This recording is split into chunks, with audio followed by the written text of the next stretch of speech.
Jadi diksi itu pokok yang menjelaskan atau yang di dalamnya antar kalimatnya itu menjelaskan kesetaraan. Misalnya pakai kata dan atau setara, lagi pula, tetapi, melainkan, sedangkan, lalu, atau lantas, atau terus. Kemudian itu adalah setara, jadi tidak ada perbandingan. Ya. Nah, sedangkan kalau ada juga kalimat majemuk yang bertingkat. Nah, ini sekurang-kurangnya terdiri atas dua kalimat dasar sebagai unsur langsungnya. Nah, dari satu kalimat dasar itu merupakan induk kalimat yang lain sebagai anak kalimat. Contohnya, ayah sedang melukis dan adik sedang belajar ketika kebakaran itu terjadi. Itu adalah bertingkat. Contoh lagi, jika rapel penelitiannya turun, Harno akan membelikan adiknya sepatu basket, sedangkan Hardi akan membelikan istrinya ponsel. Itu bertingkat. Ya. Selanjutnya ada ciri kalimat induk. Mungkin kalian juga sudah tahu ya kalimat induk atau pokok kalimat atau kalimat utama dan lain sebagainya. Itu cirinya yang pertama, kalimat itu bisa berdiri sendiri sebagai kalimat tunggal. Kemudian punya unsur kalimat yang lebih lengkap jika dibanding dengan anak kalimat yang lainnya dan tidak didahului oleh kata penghubung. Ya, jadi ciri induk kalimat itu seperti itu. Kemudian kalau ciri anak kalimat itu tidak dapat berdiri sebagai kalimat tunggal. Terus tidak harus memiliki unsur kalimat yang lengkap dan ditandai kata penghubung. Ya, itu ciri anak kalimat yang bisa kalian tentukan gitu ya.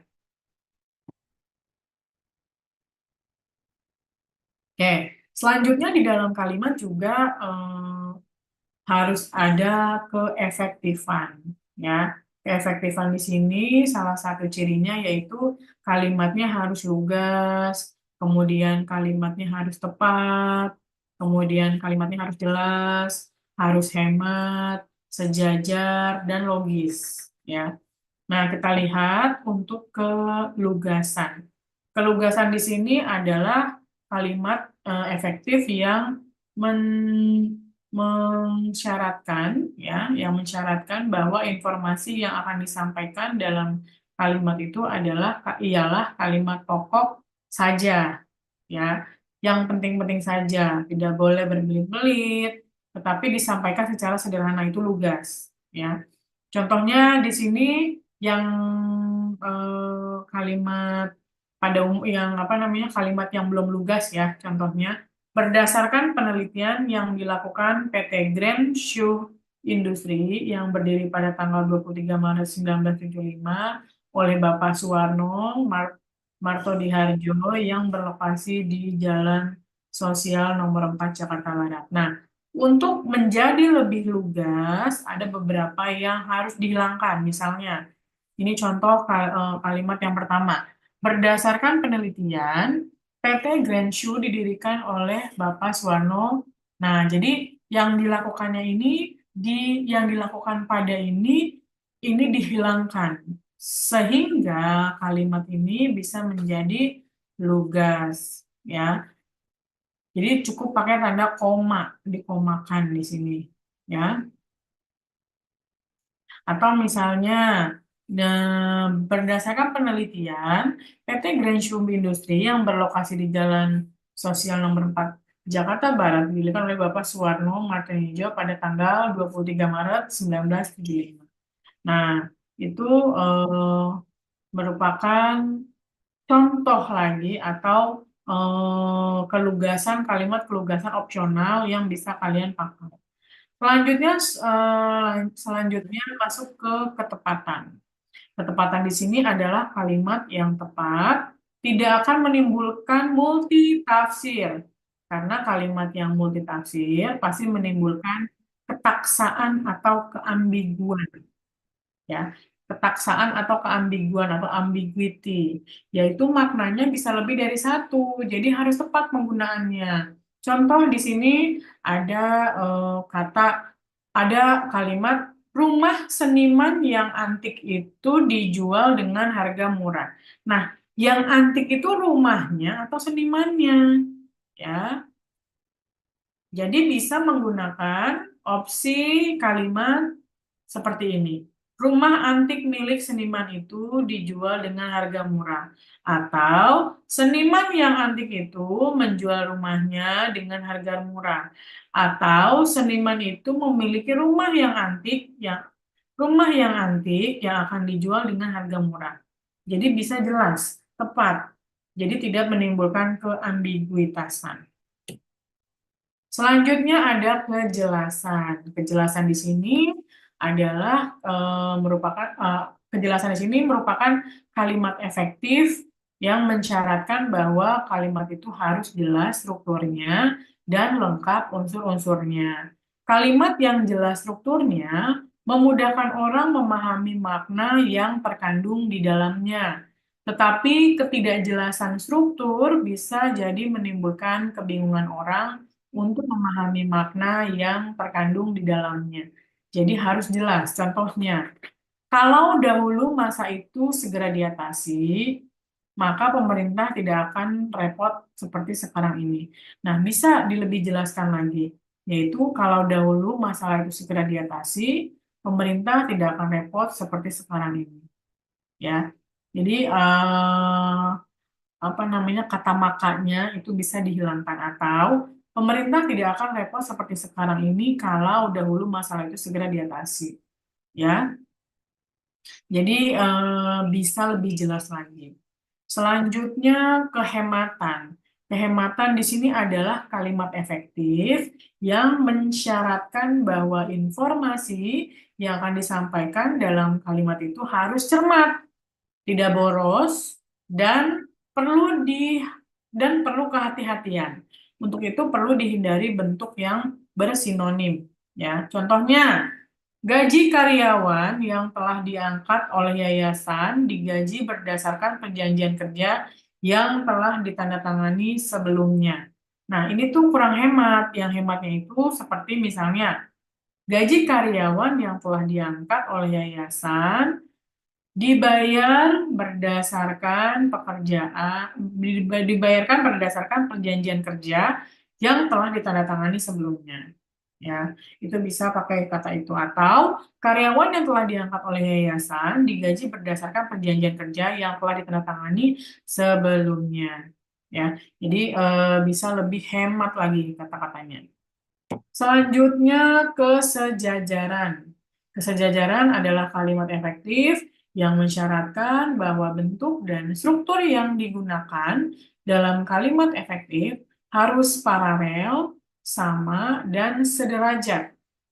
Dalam hal ini, kesejajaran terutama terletak pada penggunaan imbuhan, sedangkan dalam hal struktur, kesejajaran terletak pada klausa-klausa yang menjadi pengisi dalam kalimat majemuk. Ya, contohnya, buku itu dibuat oleh Badan Bahasa dan Gramedia yang menerbitkannya. Nah, ini bisa lebih sejajar lagi dengan menggunakan kalimat buku itu dibuat oleh Badan Bahasa dan diterbitkan. Ya, dibuat oleh Badan Bahasa dan diterbitkan oleh Gramedia. Ya, atau Badan Bahasa yang membuat buku itu, Gramedia yang menerbitkannya. Jadi, apa namanya untuk penggunaan instansinya itu di awal, kemudian kata sambung, kemudian di awal lagi instansinya baru menyebutkan yang lainnya. Jadi gitu, supaya sejajar ya. Contohnya lagi, yang membuat buku itu Badan Bahasa dan yang menerbitkannya Gramedia, gitu ya. Jadi sejajar itu kalimatnya. Selanjutnya kelogisan. Kelogisan ialah ide kalimat itu dapat diterima oleh akal dan penulisannya sesuai dengan ejaan yang berlaku. Nah, di sini contohnya, waktu dan tempat kami persilahkan. Nah, secara logis, waktu dan tempat tidak bisa dipersilahkan, tapi Bapak Menteri atau Bapak Presiden kami persilahkan. Jadi yang dipersilahkan itu orangnya, bukan waktu dan tempatnya. Ya. Kemudian untuk mempersingkat waktu akan kita teruskan acara ini. Bukan waktunya yang dipersingkat, tapi waktunya dihemat. Kadang kita suka pakai mempersingkat ya. Nah, yang benar adalah untuk menghemat waktu. Jadi nanti kalau kalian menjadi apa namanya pewara ya atau misalnya menjadi ya pemandu acara, kalian gunakan kata-kata ini, menghemat waktu, bukan mempersingkat waktu. Selanjutnya, mayat wanita yang ditemukan itu sebelumnya sering mondar-mandir di daerah tersebut. Nah, ini ambigu. Yang mondar-mandir itu masa mayatnya? Padahal kan bukan maksudnya seperti itu. Ya, makanya diperbaiki lagi kelogisannya, yaitu sebelum meninggal dijelaskan lagi. Sebelum meninggal, wanita yang mayatnya ditemukan itu sering mondar-mandir di daerah tersebut. Ya, jadi dijelaskan sebelum meninggal. Ya, kemudian kami berkuliah lagi untuk mengejar ketertinggalan. Ketertinggalan itu tidak bisa dikejar, tapi bisa diatasi. Ya, jadi untuk mengatasi ketertinggalan, mengatasi ya ketertinggalan. Kemudian hadirin yang membawa telepon genggam harap dimatikan karena acara akan dimulai. Kalau secara logis berarti yang dimatikan siapa? Orang yang bawa HP kan? Iya. Nah, kita balik logisannya ya, kita perbaiki. Hadirin yang membawa telepon genggam ya, harap mematikan telepon genggamnya karena acara akan dimulai. Ada lagi opsi lain misalnya?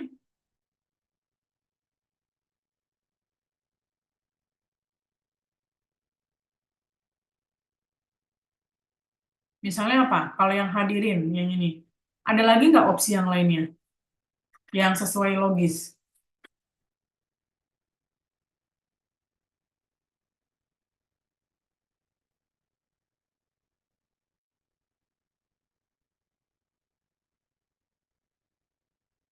Apa? Misalnya.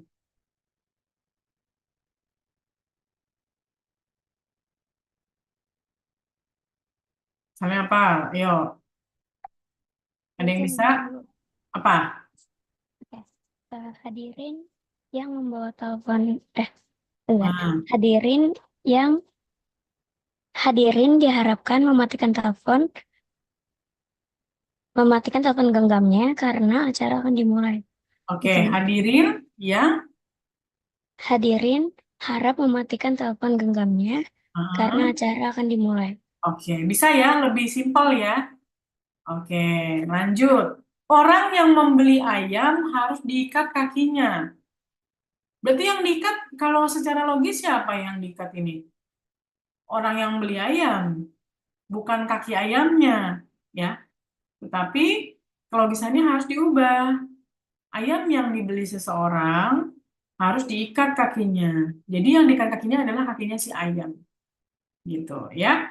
Oke, selanjutnya adalah kalimat partisipal, partisipal ya maksudnya partisipal. Jadi kalau kalimat partisipal itu ketika berbicara kepada media kemarin di kantornya, Jalan eh, Ja- Janedri M. Gafar mengatakan bahwa dirinya tidak mengenal Siti Nurbaya. Saat melihat situasi mulai memanas, petugas dari Kemendagri mengambil alih kendali dialog. Ya, saat ditemani pengacaranya, Fuadi mengadukan Tempo kepada Polri. Nah, setelah mengalami pelesapan, ini eh, bisa di bisa dilebih di apa namanya disingkat lagi. Berbicara kepada media kemarin di kantornya, Janedri M. Gafar mengatakan bahwa dirinya tidak mengenal Siti Nurbaya. Ya, itu bisa ada kata-kata yang dilesapkan atau dihilangkan. Atau misalnya melihat situasi mulai memanas, petugas dari Kemendagri mengambil alih kendali dialog. Ya, tidak perlu pakai saat melihat, langsung aja melihat situasi mana gitu ya. Kemudian ditemani pengacaranya, Fuadi mengadukan Tempo kepada Polri. Ya, jadi eh, kata-kata yang harusnya tidak perlu ada itu dihilangkan, gitu ya. Itu kalimat partisipial. Oke, baik. Sampai sini ada pertanyaan. Ibu, saya mau bertanya. Silakan. Kan tadi di slide kecermatan itu kita harus mengurangi kemubaziran kata kan ya, Bu? Kecermatan. Oh, kalimat ya? Iya, Kalimat atau kata? masih kata kayaknya, Bu. Ya, coba kita lihat.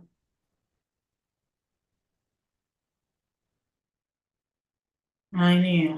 Nah, Kan contohnya itu yang paling bawah kayak meninggalkan kesan yang dalam jadi mengesankan. Tapi hmm, kalau kasusnya lagi nulis esai atau laporan yang ada minimal kata, terus kita memilih kata yang lebih panjang, itu boleh nggak sih, Bu? oke.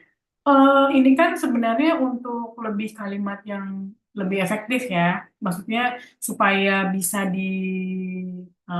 apa ya, bisa di orang tuh bacanya kalau misalnya mengesankan pasti kan maksudnya itu meninggalkan kesan yang mendalam gitu kan. Tapi kan misalnya kita mau lebih merincikan lagi, ya merincikan lagi. Sebenarnya kalau tadi ada hitungan kata gitu ya, harus berdasarkan hitungan kata. Sebenarnya mungkin nggak apa-apa pakai yang lebih dirincikan lagi gitu ya. Eh, Seperti kayak memparafrasekan gitulah ya, memparafrasekan kata mengesankan itu gitu. Jadi meninggalkan kesan yang mendalam. Jadi kita jabarkan kalau memang tidak ada batasan kata, tidak di maksudnya kalau misalnya kalian menulis esai tidak ada batasan kata, tidak menggunakan batasan kata, bisa cukup menggunakan mengesankan. Tapi kalau memang batasan katanya itu ada dan itu harus banyak, boleh kalian pakai yang meninggalkan kesan yang mendalam gitu. Jadi memang tadi sesuai dengan situasi yang kalian sedang hadapi gitu. Kayak tadi misalnya kalau lagu itu kan kadang tidak bisa langsung to the point, tapi misalnya menguraikan hal-hal yang sebenarnya bisa dipersingkat tapi diuraikan lebih lengkap gitu. Ya, jadi memang kalau memang dibutuhkan untuk menguraikan lebih lengkap, ya silakan ya. Tetapi kalau dalam kalimat yang atau menulis berita gitu ya, itu bisa menggunakan kalimat-kalimat yang efektif ini menggunakan kecermatan gitu. Kalau misalnya menulis esai yang memang ada batasan kalimatnya gitu yang harus banyak, ya boleh kalian pakai kata-kata yang lebih banyak ini gitu. Ya, Sabrina, terima kasih sudah Terima kasih, Bu. bertanya. Iya, sama-sama. Oke, baik. Ada lagi yang mau bertanya sebelum kita Bu, saya mau tanya nanti ini ya. materinya bisa Oh ya, di-share iya ke bisa. saya. Nanti Ibu share di mungkin di sini aja ya, di chat ya. Oke, Ibu Bu. share di chat. Oke. Baik, sebentar Ibu stop share dulu ya. Ibu Bu, share. maaf, motong Bu. Absen nanti gimana ya Bu ya? Gilik Nah, soalnya belum ada. absen itu nanti apa ketua kelasnya tolong bantu Ibu untuk mengabsenkan teman-teman sekelasnya. Jadi eh, nanti setiap ketua kelas laporan ke ibu siapa saja teman-temannya yang tidak hadir. Kalau nggak salah tuh tadi ada yang izin ya, sedang ada acara apa acara itu ya apa yang Paus Paulus itu yang non non Muslim yang orang Katolik itu dia izin ke ibu gitu ya. Itu materi udah Ibu kirim ya, masuk nggak? Masuk, Bu. Masuk ya.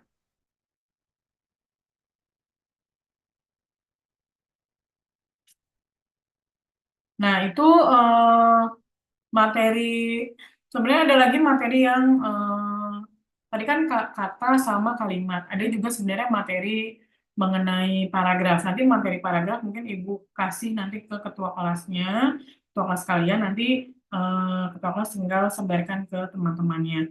Tapi untuk absen, nanti ketua kelas tolong di absen teman-temannya berdasarkan dari yang ini ya, yang hadir di apa namanya di partisipan ini. Oke, mungkin Ibu mau apa namanya screenshot ya, mengabadikan Zoom untuk di slide 1 sampai slide 5. Oke, untuk slide 1 silahkan dibuka kameranya, baik Ibu hitung ya. 3, 2, Kalista ada ya, oke. 3, 2, Salsa boleh mukanya diperlihatkan. Oke, Tiffany mukanya. Oke, ya. 3, 2, 1. Oke, selanjutnya slide kedua. Silakan Dinara. Mana Dinara? Oke. Dinara, ya. 3, 2, 1. Oke, slide ketiga. Oke, 3, 2, 1. Oke, baik. Slide keempat. 3. Ika, boleh dilihat kan mukanya Ika?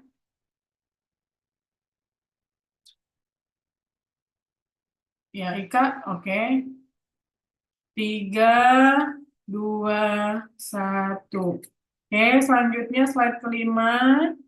Gian, mana? Gian, Sharon, Maria, Muhammad Ridwan, Fatia, Tesalonika, Muhammad Raihan, Davia, silakan dibuka kameranya.